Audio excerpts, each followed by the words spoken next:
Assalamualaikum warahmatullahi wabarakatuh.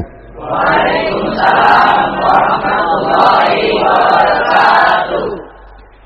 Bismillahirrahmanirrahim. Alhamdulillahi rabbil alamin. Wassalatu wassalamu ala ashrafil anbiya'i wal mursalin, Sayyidina wa maulana Muhammadin wa ala alihi wa sahbihi ajma'in, amma ba'du. Saudara-saudara hadirin, ma'asyiral muslimin rahimakumullah. Salah satu dari rukun iman yang 6 mengajarkan kepada kita untuk beriman dengan adanya hari akhirat.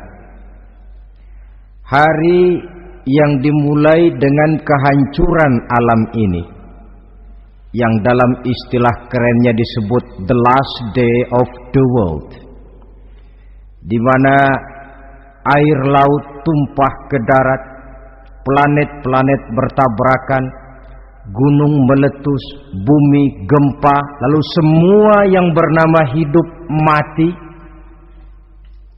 Terjadilah kebangkitan setelah mati itu dalam kehidupan yang disebut kehidupan akhirat. Pada kehidupan akhirat itu Allah jelaskan dalam surah Abasa ayat 34, Yauma yafirrul mar'u min akhihi wa ummihi wa abihi wa sahibatihi wa banihi likulli imri'in minhum yauma idzin sya'nun yughnih. Hari di mana setiap orang akan lari dari saudaranya, dari ibunya dan bapaknya, dari istrinya dan anak-anaknya. Setiap orang pada hari itu disibukkan oleh persoalannya sendiri-sendiri. Sehingga sangat boleh jadi hari itu orang tua tidak lagi sempat memikirkan anaknya. Seorang suami tidak lagi sempat memikirkan istrinya. Seorang teman pun tidak akan sempat memikirkan teman. Tiap orang sibuk dengan persoalannya sendiri-sendiri untuk mempertanggungjawabkan kegiatan hidupnya ketika di dunia ini. Dalam keadaan semacam itu, di mana orang disibukkan dengan persoalannya masing-masing, ada 7 golongan manusia yang mereka tenang-tenang saja. Orang lain bingung, mereka kalem. Orang lain kepanasan, mereka mendapat keteduhan. Siapa mereka? Inilah yang akan kita jadikan pembicaraan pada pertemuan kita kali ini. Bersumber dari sebuah hadis di mana bersabda Rasulullah sallallahu alaihi wasallam, Sab'atun yuzilluhumullahu yawma la zilla illa zilluh. Ada 7 golongan manusia, kata beliau, yang di akhirat nanti akan langsung mendapat perlindungan dari Allah. Padahal hari itu tidak ada lagi perlindungan selain perlindungan Allah. Sehingga lantaran Allah langsung yang melindungi mereka, maka mereka tidak merasakan lagi kepanasan akhirat. Mereka tidak lagi merasakan kebingungan. Mereka tidak lagi disibukkan oleh persoalan, lantaran mereka langsung dilindungi oleh Allah subhanahu wa ta'ala. Siapa gerangan yang 7 orang ini? Marilah kita lihat satu persatu dengan harapan mudah-mudahan kita termasuk salah satu di dalamnya. Amin ya rabbal alamin. Manusia pertama yang langsung mendapat perlindungan dari Allah, kata Nabi, imamun adil, pemimpin yang adil. Siapa sih pemimpin itu dan apa artinya adil? Saudara hadirin, secara umum yang dinamakan adil ialah at-tawassut bainal amraini, Orang yang pandai mengambil sikap jalan tengah dari dua persoalan yang dihadapinya. Biasanya tidak berat ke kiri, juga tidak berat ke kanan. Itu yang disebut adil. Orang yang tidak hanya sekedar bisa menuntut kewajiban dari seseorang, tapi juga bisa memberikan hak kepada orang itu juga disebut adil. Lalu pemimpin itu siapa? Setiap kita adalah pemimpin. Yang besar kecilnya kepemimpinan kita bergantung kepada apa yang kita pimpin. Dan sudah barang tentu bahwa setiap pemimpin akan dimintakan pertanggunggan jawab dari apa yang dipimpinnya. Seorang pemimpin yang adil, dia menaungi orang-orang yang dipimpinnya dalam kehidupan di dunia ini. Pantas kalau di akhirat nanti Allah langsung menaungi mereka. Oleh karena itu, pemimpin merupakan suatu amanah. Jabatan di samping dia merupakan amanah juga merupakan nikmat. Dan nikmat itu akan bergantung kepada pandai atau tidak kita mensyukurinya. Beberapa contoh dalam sejarah bisa kita lihat. Seorang bernama Umar bin Abdul Aziz. Pada saat beliau secara aklamasi dipilih menjadi pemimpin, menjadi presiden, ucapan yang pertama keluar dari mulutnya, Inna lillahi wa inna ilaihi raji'un. Coba bayangkan ini. Dipilih jadi pemimpin, diangkat jadi presiden, bukan alhamdulillah, malah inna lillahi wa inna ilaihi raji'un. Kenapa? Dia anggap jabatan itu adalah amanah. Menyia-nyiakan amanah berarti khianat, dan khianat ini adalah dosa besar. Pantaslah kalau Allah Subhanahu wa taala memperingatkan, nikmat bisa saja berubah menjadi azab kalau kita tidak pandai mensyukurinya. La in syakartum la azidannakum wa la in kafartum inna azabi lasyadid.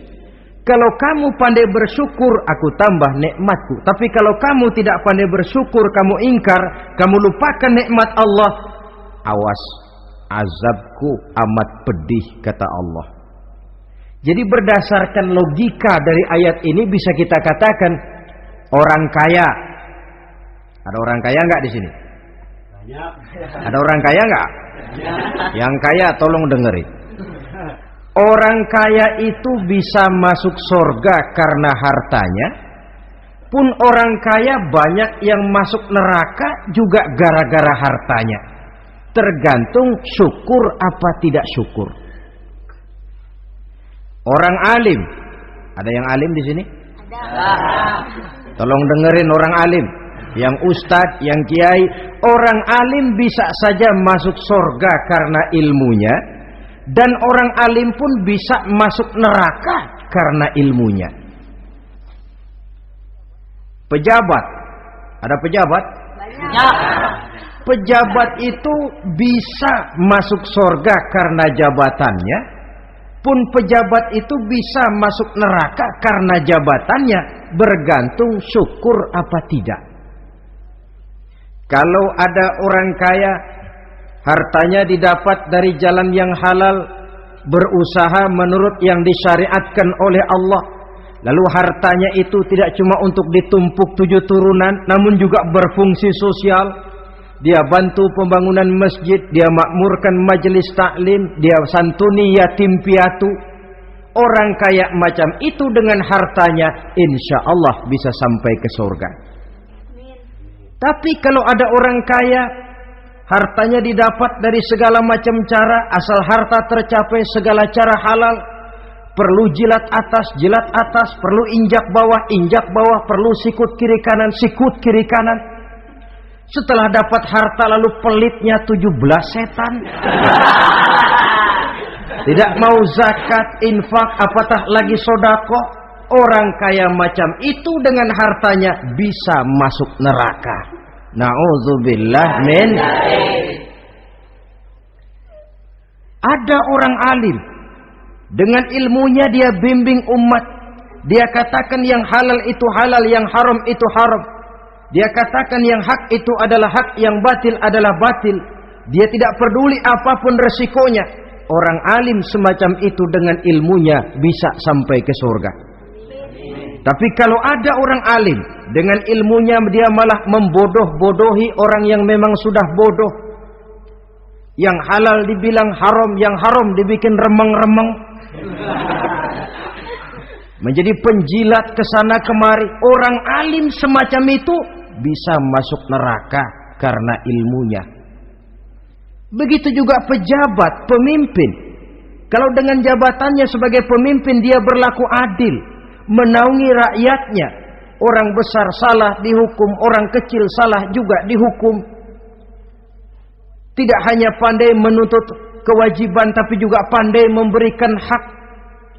Pemimpin yang adil semacam ini mensyukuri nikmatnya jabatannya, dia bisa sampai ke surga karena jabatannya. Tapi kalau dengan jabatannya dia berlaku sewenang-wenang,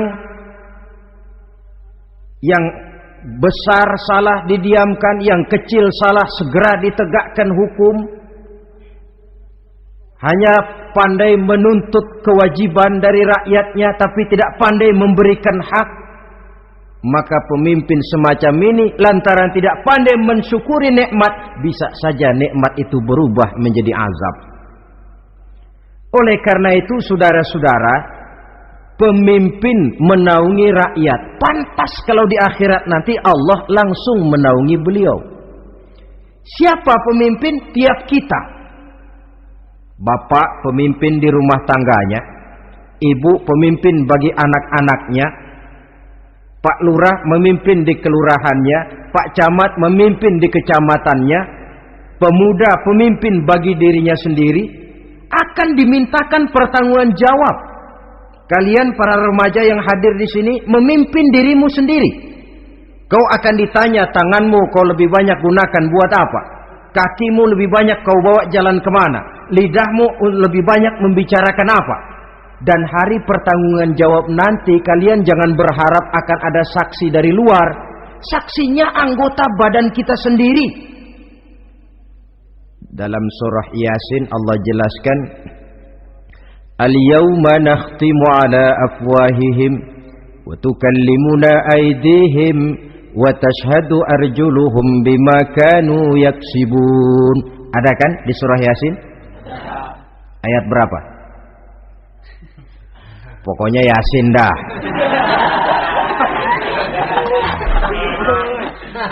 Daripada repot-repot, pokoknya Yasin gitu aja biar urusan lancar.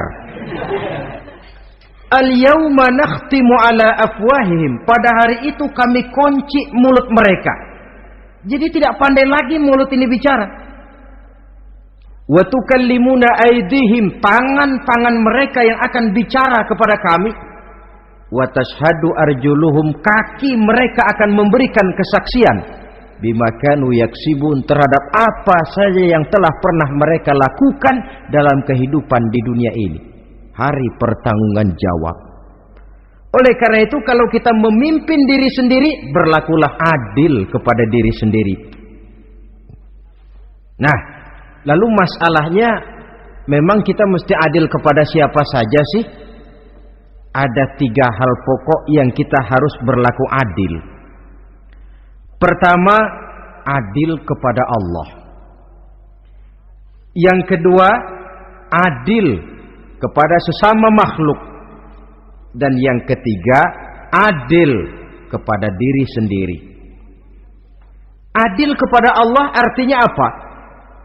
Mendahulukan hak Allah daripada kepentingan pribadi. Kalau sudah datang waktu sholat asar misalnya, walaupun sedang enaknya latihan voli, berhentilah dulu sebentar.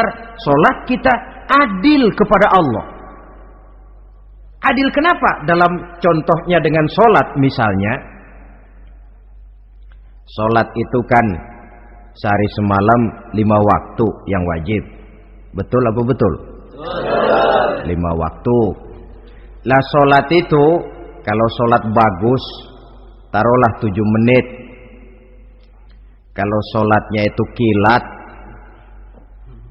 4 menit. Ada lagi yang kilat khusus, nggak pakai perangko, 2 menit barangkali selesai. Taruhlah 5 menit kita ambil yang bagus. Kalau 5 waktu kali 5 menit kan cuma 25 menit. Sementara Allah memberikan kita hidup ini 24 jam sehari semalam. Cuma 25 menit diminta untuk ibadah kepadanya. Tidak sanggupkah kita berlaku adil? 25 menit ini untuk menghadapmu ya Allah. Sementara engkau telah memberikan restannya 23 jam 35 menit untuk hidup dalam sehari semalam. Mendahulukan hak Allah daripada kepentingan pribadi. Adil kepada Allah. Adil kepada yang kedua, adil kepada sesama makhluk. Adil kepada manusia, adil kepada binatang, adil kepada alam. Yang kalau prinsip keadilan itu kita langgar akan membawa efek bagi diri kita juga. Manusia sekarang kan tidak adil kepada alam. Misalnya apa?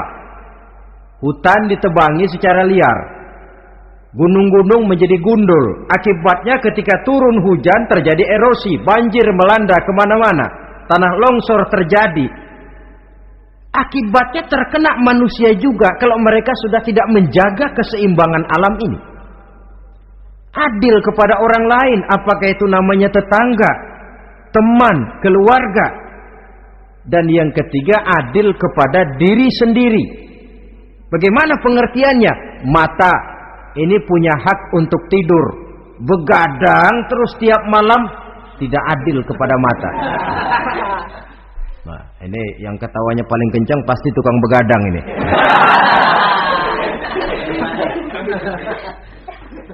Perut ini punya hak untuk tidur. Puasa saja siang malam mengurangi hak perut. Adil kepada diri sendiri.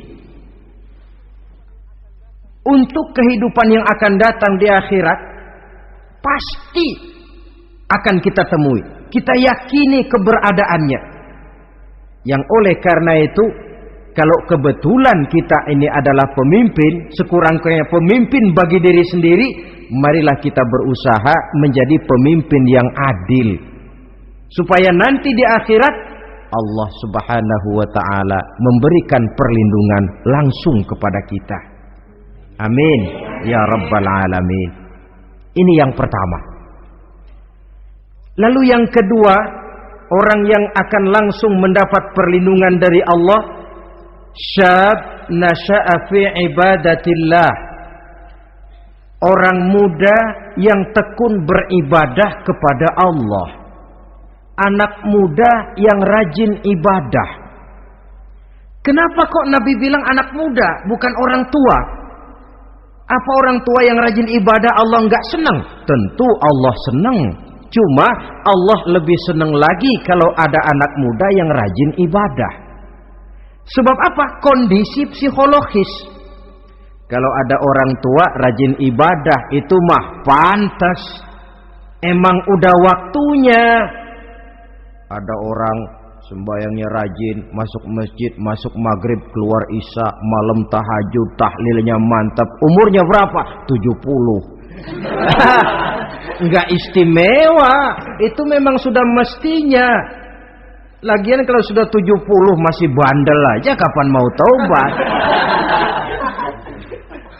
Tapi kalau ada anak muda, darahnya masih mengalir dengan panas, dia masih berusaha mencari bentuk-bentuk kepribadian dalam dirinya, dia masih mudah terpengaruh oleh lingkungan, tapi dia sanggup memblokir itu, disalurkannya di jalan Allah, dia tekun beribadah. Allah cinta betul pemuda semacam itu. Sehingga nanti di akhirat mereka langsung mendapat perlindungan dari Allah Subhanahu wa ta'ala. Selalu pembangunan yang mengarah kepada modernisasi diikuti dengan proses pergeseran nilai.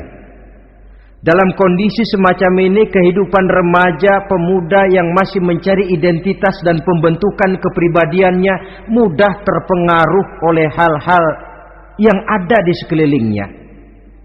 Sehingga sangat boleh jadi apa yang dianggap orang dulu tabu lalu dianggap biasa. Yang aneh-aneh malah dijadikan model, yang dilarang malah nekat diterjang, di mana norma dan kaedah-kaedah moral tidak lagi mendapat perhatian yang wajar. Dalam kondisi semacam ini terjadilah proses peluncuran moral, dan hampir di mana-mana kehancuran suatu bangsa dimulai dengan kehancuran moral daripada generasi mudanya.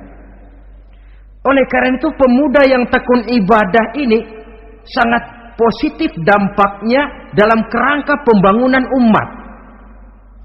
Pak, ibadah itu apa sih? Kalau jadi pemuda yang tekun ibadah, apa kemana-mana mesti bawa tasbih? Mungkin. Apa mesti pakai peci terus? Boleh jadi.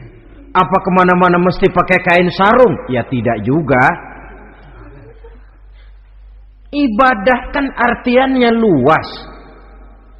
Segala perbuatan yang diperintah dan karenanya bertujuan mencapai ridho Allah, itu bernama ibadah. Kalian remaja berangkat menuntut ilmu, pergi pagi pulang siang, membekali diri menuntut ilmu, itu ibadah. Kalian pulang ke rumah, ibu bapak memerintah taat kepada orang tua, ibadah. Membersihkan lingkungan, ibadah. Bahkan jaga di waktu malam pun, kalau untuk dengan niat bismillah, saya jaga malam ini untuk ketenangan rakyat supaya mereka tekun dan tenang melaksanakan ibadah, itu tercatat sebagai amal soleh yang bernilai ibadah. Jadi tidak cuma sekedar sujud, tidak cuma sekedar baca Quran, seluruh aspek kehidupan manusia yang diperintah Allah dan yang bertujuan mencari ridho Allah, itu bernilai ibadah. Pemuda yang tekun melaksanakan ibadah kepada Allah, apalagi terutama adik-adik remaja yang hadir pada kesempatan ini, masa muda itu masa yang paling indah memang. Sampai orang Kulon bilang, there is not delightful memorize. Iya, barat itu kan Kulon. Saya lebih senang pakai orang Kulon saja. There is not delightful memorize and then the youth moment. Bahwa tidak ada masa yang lebih indah selain masa muda. Tapi masa muda yang katanya indah itu sebentar. Sebentar sekali. Kalau kita tidak pandai memanfaatkannya dengan sebaik-baiknya, boleh jadi dia akan hilang tanpa sesuatu yang ada artinya buat hari depan. Dan hari depan itu sebagian besar ditentukan oleh masa muda sekarang ini.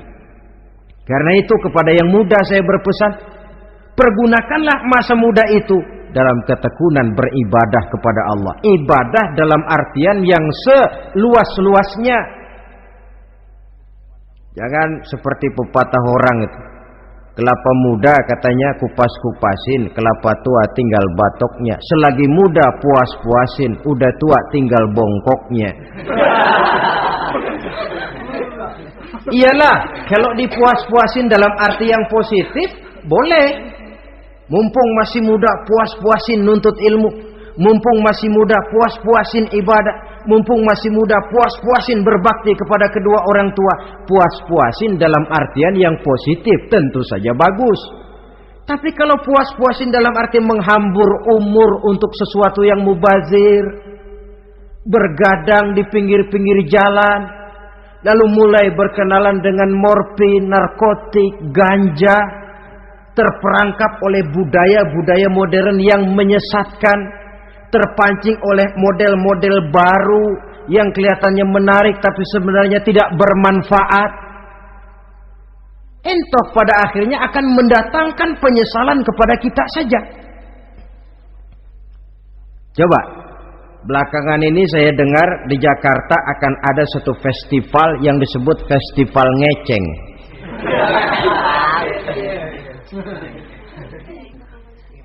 Ngeceng ini kalau bahasa gampangnya nampang. Jadi itu biasanya muda-mudi diri di pinggir-pinggir jalan, pakai kacamata hitam, pakaian warna-warni, rambut dicat sedemikian rupa supaya menarik perhatian. Mereka diri di pinggir-pinggir jalan, nampang, istilah ngepopnya ngeceng katanya. Ini mau diadakan festival. Secara langsung atau tidak, festival ini kan mempopulerkan ngeceng jadinya. Yang tadinya orang awam gak kenal, lantaran diangkat ke permukaan jadi terkenal. Kalau sudah terkenal lalu jadi mode. Kalau sudah jadi mode, latahan. Boleh jadi nanti akhirnya ngeceng masuk desa. Bukan cuma sekedar ABRI masuk desa, bukan cuma sekedar koran masuk desa, ngeceng pun bisa saja masuk desa. Banyak saluran-saluran positif yang sesuai dengan kreativitas jiwa remaja, ketimbang mengadakan sesuatu yang tidak ada manfaatnya, ketimbang menghabiskan umur untuk sesuatu urusan yang mubazir. Sedangkan umur bukan jatah gratis tanpa batas waktu. Ada pertanggungan jawab. Umurmu kau habiskan di mana? Masa mudamu kau selesaikan di mana? Itu akan dimintakan pertanggungan jawab. Nah, pemuda yang tekun ibadah kepada Allah, dampak positifnya apa? Dia punya sandaran vertikal kepada Allah. Jiwanya besar, jiwanya mandiri. Dan ini yang kita perlukan. Pemuda yang siap jadi pelopor, bukan pengekor. Pemuda yang sanggup mandiri dan bukan membanggakan keturunan leluhurnya. Kata pepatah, wa khairun nasi dzu syarafin qadimin aqama li nafsihi syarafan jadida wa syarrun nasi dzu khumulin idza fakhartahum zakarul jaduda. Generasi yang baik adalah generasi yang punya kejayaan masa lalu, dan buat mereka sendiri mereka mampu mendirikan kejayaan yang baru. Artinya nenek moyangnya memang orang-orang terhormat, tapi dia mampu mandiri mendirikan kehormatan itu bagi pribadinya. Sebaliknya, generasi yang paling jelek adalah generasi pemalas, yang kalau orang lain kelihatan lebih hebat, dia sebut-sebut nenek moyangnya. Lu sih belum apa-apa, bapak gua dong, bapak gua katanya. Lu sih belum apa-apa, om saya dong, tante saya dong. Kerjanya cuma membangga-banggakan leluhur, dia sendiri tidak ada apa-apanya. Ini generasi yang paling jelek. Kalau orang kelihatan lebih hebat, dia sebut leluhurnya, sementara dia sendiri nol nilainya, tanpa ditunjang oleh fasilitas leluhurnya. Pasukan pemuda mandiri macam ini yang kita perlu. Bukan sekedar pasukan pemuda oke bos, kulo nuwun, yes sir, yes man, kumaha juragan wae.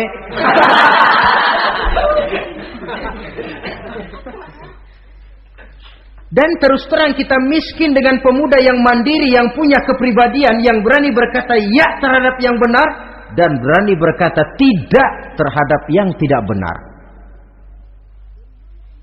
Dari mana ini didapat? Sandaran vertikal dalam bentuk ibadah kepada Allah akan memantapkan jiwa, membersihkan hati, sehingga dia akan berfungsi seperti radar. Sandaran vertikalnya cuma kepada Allah. Inilah dampak positifnya. Karena itu tentu saja kita berharap sekurang-kurangnya pemuda-pemudi yang hadir pada kesempatan ini menjadilah pemuda-pemudi yang tekun beribadah kepada Allah. Amin. Amin. Nah, baiklah ya. Itu tadi yang kedua.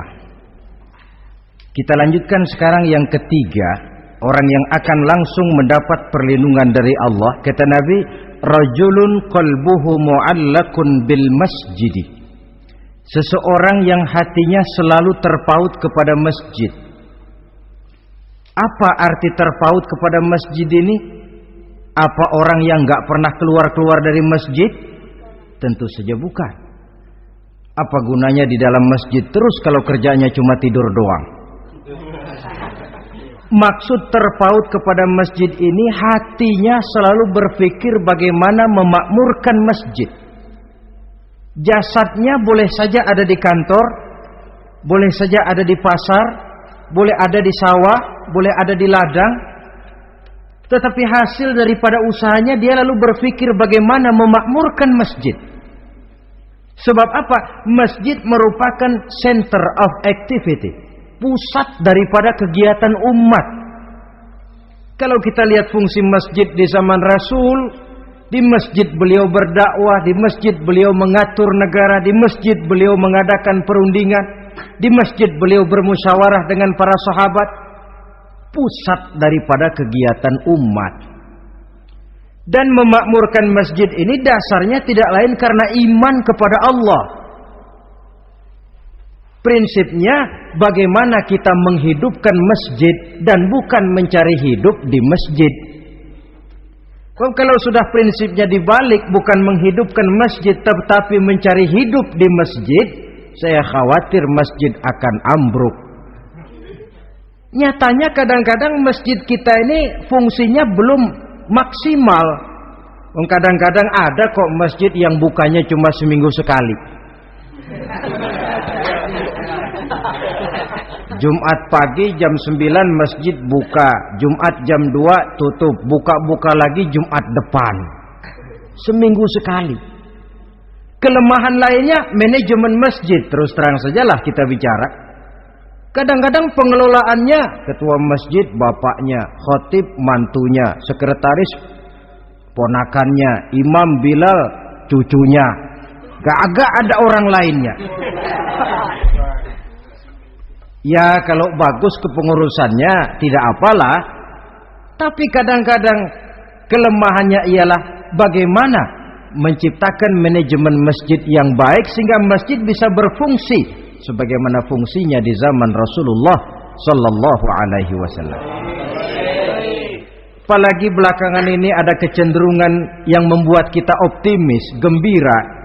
Remaja, pemuda-pemudi mulai gemar datang ke masjid. Berkumpul membentuk remaja masjid, remaja musola, mengadakan kegiatan majelis taklim yang mingguan, yang bulanan, aksi sosial yang semuanya bermuara dari kehidupan masjid. Sesuatu yang menggembirakan. Dan sudah sepatutnya para pengelola masjid membuka pintu untuk bisa mengatur masjid menurut manajemen yang diharapkan oleh umat. Karena bagaimanapun di masjid dua jalur komunikasi, bahasa kerennya two-way traffic communication, itu bisa kita laksanakan. Yaitu hablum minallah wa hablum minan nas. Berhubungan kepada Allah dan berhubungan kepada sesama manusia bisa terlaksana di masjid. Berhubungan dengan Allah jelas saja lewat sholat misalnya. Berhubungan dengan sesama manusia jelas saja lewat musyawarah, lewat majelis taklim, lewat kegiatan-kegiatan yang mensyiarkan agama. Dan begitu selanjutnya. Saudara hadirin yang saya hormati, memakmurkan masjid sebagai rumah Allah. Sebab dalam hadis kursi Allah katakan, inna buyuti fil ardi al masajid wa inna zuwari fiha ummaruha. Rumahku di permukaan bumi adalah masjid-masjid, kata Allah. Dan orang-orang yang memakmurkan masjid, orang yang datang ke masjid adalah tetamuku. Kalau Allah memerintahkan kita menghormati tamu, tentu Allah lebih tahu bagaimana menghormati tamunya sendiri. Allah mengajarkan kita, hormatilah tamumu. Sekarang kita yang menjadi tamunya Allah dengan datang ke masjid, dengan memakmurkan masjid, Allah lebih tahu menghormati tamunya. Ini yang ketiga.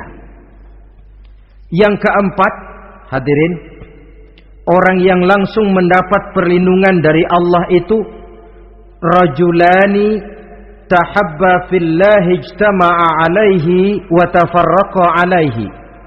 Dua orang yang menjalin persaudaraan, yang bertemu dan berpisah karena Allah. Bersaudara karena Allah. Bukan karena orang punya pangkat tinggi lalu kita temani, bukan karena orang kaya lalu kita dekati, tetapi karena Allah. Kau di jalan Allah, mari kau saudara saya. Kau keluar dari jalan Allah, maaf sajalah, bawalah dirimu sendiri, saya akan membawa diri saya. Lebih baik sendiri daripada berteman jahat. Berdua memang lebih baik daripada sendiri, tapi sendiri lebih baik daripada berteman jahat. Maksudnya apa ini?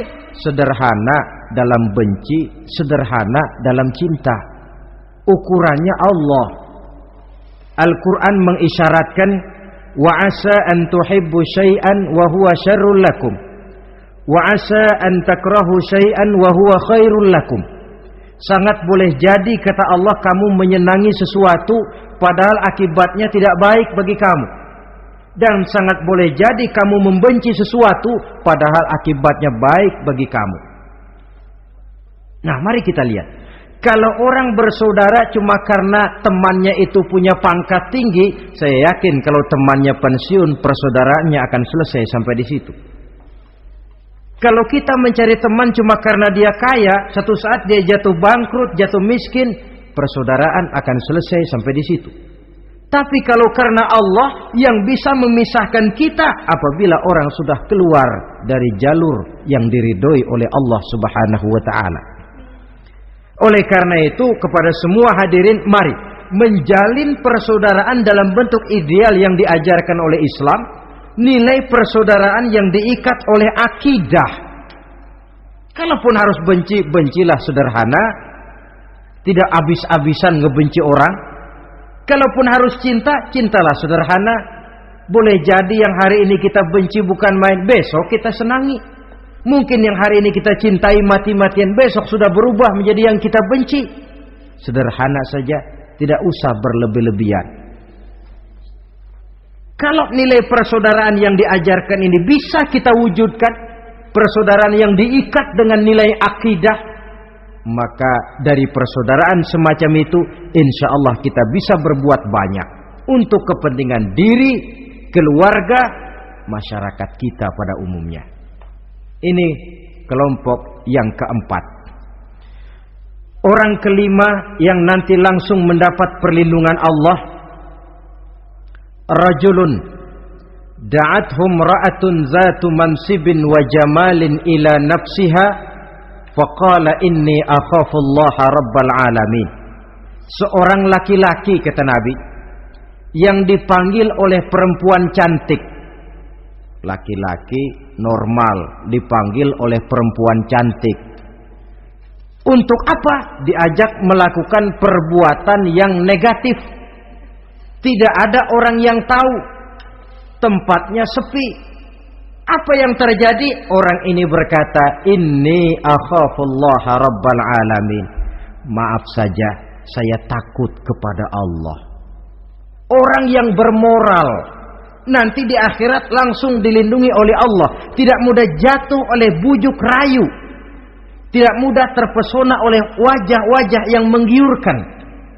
Seperti dalam sejarah yang terkenal itu Nabi Yusuf alaihi salam. Kenal kan Nabi Yusuf? Nabi Yusuf itu bekerja di istana Kitfir. Kitfir ini punya istri namanya Zulaikha. Orangnya cantik.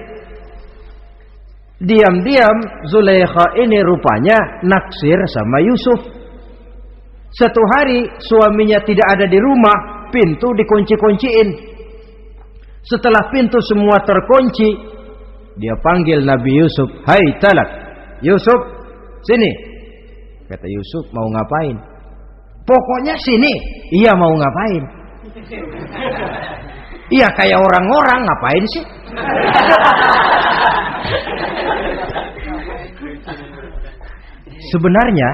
Sebenarnya ini Zulaikha senang kepada Yusuf, Yusuf pun demikian. Walaqad hammat bihi wa hamma biha. Zulaikha menyenangi Yusuf, Yusuf pun menyenangi Zulaikha. Tapi apa? Walaula an ra'a burhana rabbih. Andai kata Yusuf tidak melihat peringatan Tuhannya, letter S. Yusuf, ini bukan pekarangan ente, dilarang parkir di sini.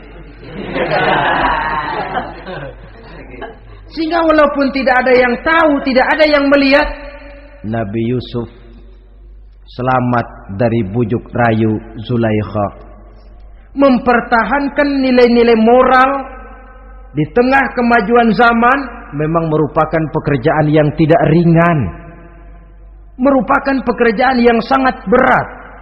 Akan ada saja cobaan, akan ada saja gangguan yang kita temui di sepanjang perjalanan hidup ini. Tapi sebaliknya, kalau orang sudah tidak lagi menjunjung moral yang tinggi, lalu hidup menurut selera sendiri-sendiri, ya kita lihatlah lahirnya kebudayaan kumpul kebo yang diawali dengan free sex yang mengarah kepada samenleven alias hidup bersama tanpa nikah. Memang sebabnya boleh jadi macam-macam. Mungkin karena broken home, nggak merasa diperhatikan di rumah, ibu bapak sibuk lalu anak mencari kesibukan sendiri. Mungkin karena tekanan ekonomi dalam kehidupan miskin, lalu ada yang menawarkan kerjaan, tidak taunya malah dilemparkan ke lembah hitam. Mungkin juga karena pengaruh pergaulan dari lingkungan baik-baik lalu berteman dengan yang tidak baik, hanyut ditelan arus pergaulan.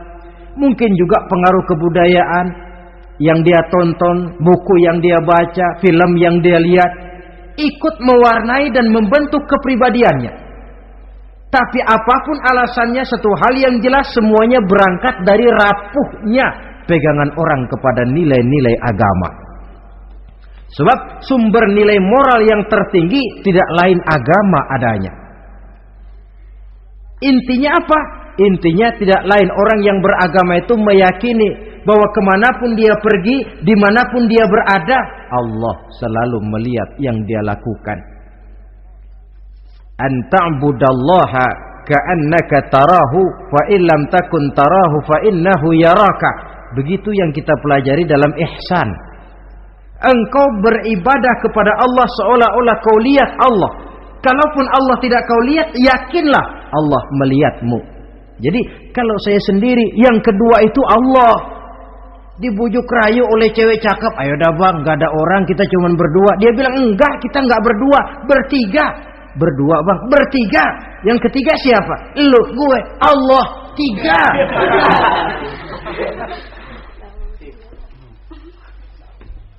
Di kantor mau korupsi dia kasak kusuk, gerasak gerusuk cari apa yang seharusnya menjadi hak orang lain. Tidak ada yang lihat, tapi dia tidak sendiri. Saya berdua. Yang kedua, Allah. Merasakan kehadiran Allah dekat dalam hidup. Nilai moral semacam ini menyelamatkan masyarakat. Pantas kalau orang semacam ini di akhirat nanti langsung mendapat perlindungan dari Allah Subhanahu wa taala. Karena itu terutama adik-adik remaja yang hadir, sebenarnya yang paling mahal dalam hidupmu adalah harga dirimu. Kalau itu sudah terjual dan tergadai, apalagi yang bisa kau banggakan dalam hidup ini? Titel yang berenteng barangkali, harta yang banyak, mobil yang serba berkilat barangkali. Tidak akan banyak manfaatnya kalau sudah dimulai dengan kehancuran daripada harga diri. Tidak ada yang lebih mahal daripada harga diri. Jagalah itu baik-baik. Pelihara nilai-nilai moral. Makin pandai kau jaga diri, insya Allah makin mahal hargamu. Dalam pandangan manusia, lebih-lebih juga dalam pandangan Allah. Pantas kalau pepatah bilang innamal umamul akhlaqu ma baqiyat fa in zahabathum akhlaquhum zahabu. Suatu bangsa akan tegak kalau dia masih punya nilai moral. Bila hancur moral itu, hancur jugalah ketegakan daripada bangsa itu sendiri. Ini yang kelima. Yang keenam, masih dua lagi. Orang keenam yang nanti akan langsung mendapat perlindungan dari Allah, rajulun zakarallaha khalian fafadat ainahu. Seseorang yang mengingat Allah dalam kesunyian, lalu berlinang air matanya. Tengah malam dia bangun, bertahajud dia kepada Allah. Gemersik tikar tersentuh tangan, laksana lambaian tangan malaikat maut nak datang merenggut nyawa. Terbayang segala dosa dan kesalahan, tergambar semua kekeliruan yang dilakukan dalam hidup. Lalu air mata pun tanpa terasa berurai membasahi pipi. Orang yang mengingat Allah dalam kesunyian. Saudara, tidak ada orangnya itu yang tidak punya dosa. Coba saya mau tanya, yang kumpul di sini ada nggak orangnya yang nggak punya dosa? Tidak ada. Dan memang orang yang baik itu bukan orang yang tidak punya dosa, sebab tidak ada orang yang tidak punya dosa. Orang yang baik adalah orang yang apabila dia melakukan dosa, dia segera sadar, dijadikannya itu sebagai pelajaran untuk tidak diulanginya lagi pada masa yang akan datang. Dengan kata lain, mengingat Allah dalam kesunyian itu artinya bertaubat.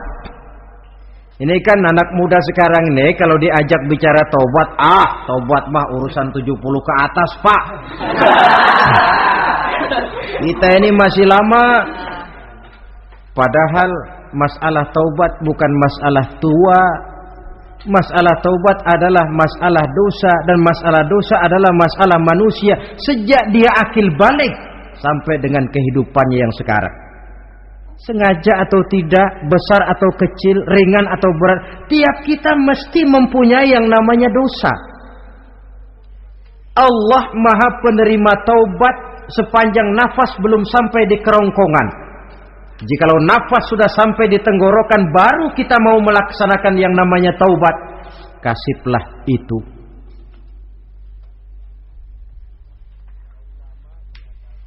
Para ulama mengatakan, la saghair ma'al istimrar wala kabair ma'al istighfar.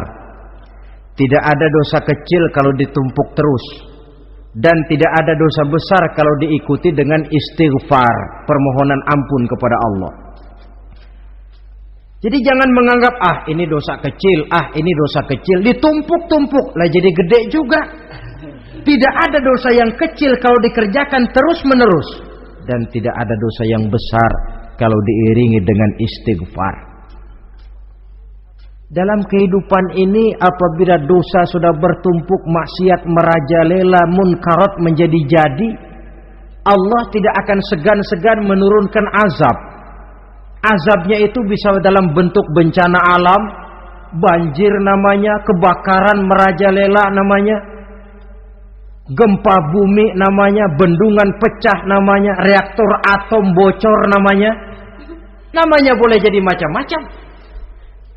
Sebab apa? Al-Quran memberikan jaminan, wa ma kana Allahu liyu'adzibahum wa hum yastaghfirun. Allah tidak akan menurunkan azab selama di tengah masyarakat manusia masih banyak orang yang istighfar kepada Allah. Jadi hakikatnya kita ini berhutang jasa kepada orang yang rajin sujud, rajin mohon ampun kepada Allah. Lantaran mereka barangkali azab tidak diturunkan oleh Allah, kalau melihat banyaknya sudah munkarat dan maksiat. Mengingat Allah dalam kesunyian, tengah malam, waktu yang mustajabah, terutama sepertiga malam yang akhir, situasinya lain. Gak percaya boleh coba lah, nyoba kan gak bayar. Coba kalian bangun tengah malam, tahajud, kalian akan menemukan satu suasana yang lain daripada misalnya kalau kalian sembahyang zuhur tengah hari panas terik di tengah banyak orang. Hati bergetar. Segala kekeliruan yang pernah kita kerjakan lalu terbayang, dan air mata tanpa terasa, tanpa diundang bahkan berurai membasahi pipi. Ya Allah, alangkah nikmatnya suasana macam itu, menciptakan perasaan dekat dengan Allah, terwujud kedamaian batin. Dan ini yang banyak dicari orang sekarang, yang kadang-kadang karena terlalu ingin mencari kedamaian lalu keliru jalan. Yang bertapa di gua-gua katanya nyepi dari kehidupan manusia, memencilkan diri dengan cara-cara yang mereka atur sendiri.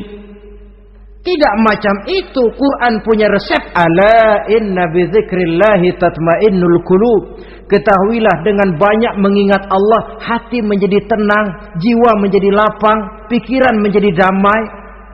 Ini resep Islam untuk mencapai ketenangan jiwa. Mengingat Allah dalam kesunyian. Saudara hadirin yang saya hormati, ini aspek daripada ibadah. Jadi dengan kata lain, masalah mengingat Allah dalam kesunyian, mengingat dosa bukan urusan orang tua, tapi masalah manusia. Siapapun adanya, sejak dia akil balik, mesti entah kecil besar, entah sedikit entah banyak, ada kesalahan yang dilakukannya. Karena itu, kalau kita masih diberikan kesempatan untuk hidup, artinya Allah masih memberikan kesempatan kepada kita untuk memperbaiki diri. Nanti kalau sudah sangkakala ditiup, alam hancur seperti yang saya jelaskan di awal tadi, sudah tidak sempat lagi, yang tinggal menyesal. Ada yang meratap lalu berkata, ya laitani kuntu turaba, dalam Quran. Aduh, andai kata kita bisa balik jadi tanah aja dah dulunya, jangan jadi orang. Kalau dulu kita tetap jadi tanah mah nggak tanggung jawab apa-apa. Dijadiin orang sekarang mesti tanggung jawab. Bagaimana ini? Bingung. Ada yang berkata, ma aghna anni maliyah halka anni sultaniyah. Ternyata harta yang saya bangga-banggakan tidak bawa manfaat hari ini. Ternyata jabatan yang pernah saya duduki malah merusak saya hari ini. Tinggal lagi penyesalan karena kelalaian memanfaatkan waktu hidup dalam kehidupan di dunia ini. Karena itu pandai-pandailah membagi orientasi. Ada saatnya kita sibuk tenggelam dalam berbagai urusan dunia, lain saat tenggelam dalam kefanaan dan kesunyian, membekali diri untuk kehidupan akhirat nanti. Sebentar meninggalkan dunia, rekes kepada Allah, mi'raj, naik menghadap Allah, supaya terwujud keseimbangan untuk mencapai fid dunya hasanah wa fil akhirati, kebahagiaan dan kebaikan di dunia maupun di akhirat nanti. Inilah golongan yang keenam, orang yang langsung mendapat perlindungan Allah, yang mengingat Allah dalam kesunyian. Yang ketujuh, yang terakhir, orang yang langsung mendapat perlindungan dari Allah di akhirat nanti, rajulun tasaddaqa bi sadaqatin fa akhfaha hatta la ta'lama shimaluhu ma tunfiqu yaminuhu. Seseorang yang bersedekah lalu dia ikhlas dengan sedekahnya sehingga tangan kirinya tidak tahu apa yang diberikan oleh tangan kanannya. Orang yang pemurah, orang yang menyadari bahwa apapun yang dia punya dalam hidup ini cuma sekedar titipan. Fungsinya lalu seperti keran, menyimpan air tapi untuk disalurkan lagi kepada orang yang memang memerlukannya. Alangkah nikmatnya kalau Allah memberikan kepercayaan kepada kita untuk menjadi penyalur, distributor rezeki. Kalau kita ingat kemari, berpikir ke sini, kita tidak akan sayang lagi. Enak saja yang peras keringat banting tulang cari rezeki saya, sampean datang-datang mau minta. Lah, mungkin rezeki dia tapi lewat tangan kita. Satu kehormatan dari Allah kalau kita dijadikan seperti keran, menyimpan air tapi tidak untuk dirinya sendiri, disalurkannya kepada orang-orang yang memang memerlukannya. Tidak ada orang jatuh bangkrut lantaran bersikap pemurah, dan tidak ada orang jadi kaya raya lantaran dia bakhil atau pelit bin kikir alias medit.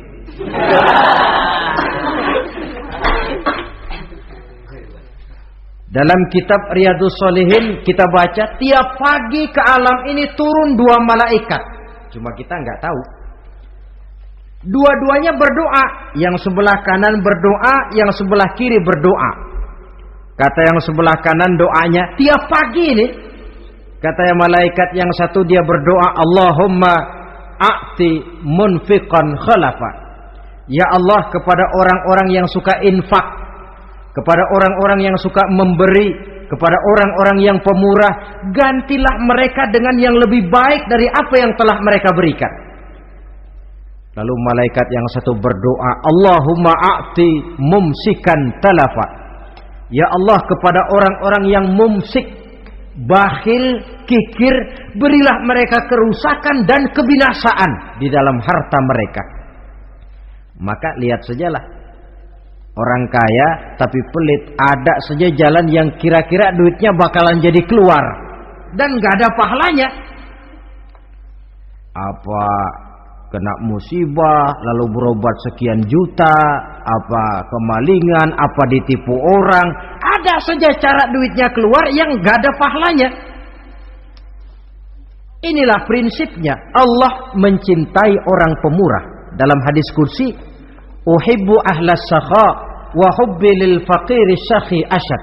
Aku cinta kepada orang yang pemurah, tapi aku lebih cinta kepada orang miskin yang pemurah. Orang kaya pemurah Allah cinta, orang miskin pemurah Allah lebih cinta. Kenapa? Nilainya lain. Orang kaya sedekah 500, orang miskin sedekah 500, sama 500-nya, tapi saya yakin pahalanya lebih besar buat si miskin. Kenapa? Buat orang kaya 500 apa artinya? Sekelebatan. Buat si miskin 500 dia mesti peras keringat banting tulang, tapi dia berani memberi seperti beraninya orang kaya. Nilai ini yang dilihat oleh Allah.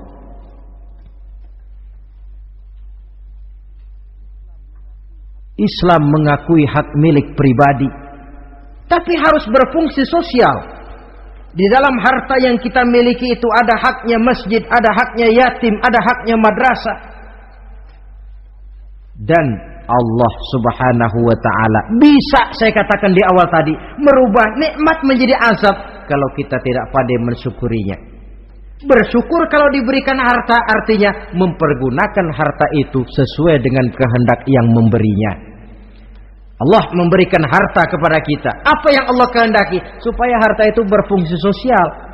Milik pribadi silahkan, tapi berfungsi sosial dalam kehidupan. Kita terus terang saja, umat Islam ini bukan tidak punya potensi, tapi tidak pandai menginventarisir potensi. Apa tidak ada orang Islam yang kaya? Banyak. Yang belum banyak yang mau berbuat atas nama dan untuk kepentingan agamanya. Kalau buat pribadinya berani bukan main. Itulah yang sering diungkapkan orang, pembangunan pesantren terlunta, ya, asrama yatim piatu tidak terurus. Ada orang membangun masjid, meletakkan batu pertama sekaligus jadi batu terakhir. Setelah itu la yamutu wa la yahya, mau dibilang hidup tidak kelihatan geraknya, mau dibilang mati pun tidak ketahuan kuburannya. Kurangnya kesadaran akan arti amanah dan titipan dari Allah. Lahirlah korun-korun abad 20. Kalian tahu sejarah korun? Saking kayanya korun, kunci gudang hartanya itu saja onta yang bawa. Itu baru kunci itu. Onta yang bawa. Ketika orang tanya, "Anna laka hadza ya korun?" Hartamu begini banyak, dari mana kau dapat korun? Ya saya usaha, tidak ada hubungannya sama Tuhan katanya. Apa yang terjadi? Lantaran kekurang ajarannya melupakan nikmat, Qarun dan seluruh harta bendanya ditenggelamkan Allah oleh gempa bumi. Makanya orang sekarang kalau dia macul ketemu harta, apa katanya? Gue dapat harta karun. Peninggalan si Qarun itu barangkali dahulunya. Saudara-saudara, oleh karena itu, kalau kita oleh Allah diberikan amanah berupa harta, pandailah bersyukur dan jadilah orang yang ikhlas dalam bersedekah. Nah, inilah pertemuan kita pada kali ini. Walaupun singkat, mudah-mudahan sekali lagi kita termasuk salah satu di antara 7 golongan yang di akhirat nanti langsung mendapat perlindungan dari Allah. Terima kasih banyak atas segala perhatian. Mohon maaf atas segala kekurangan. Usikum wa nafsi bitaqwallah. Wassalamualaikum warahmatullahi wabarakatuh. Waalaikumsalam warahmatullahi wabarakatuh.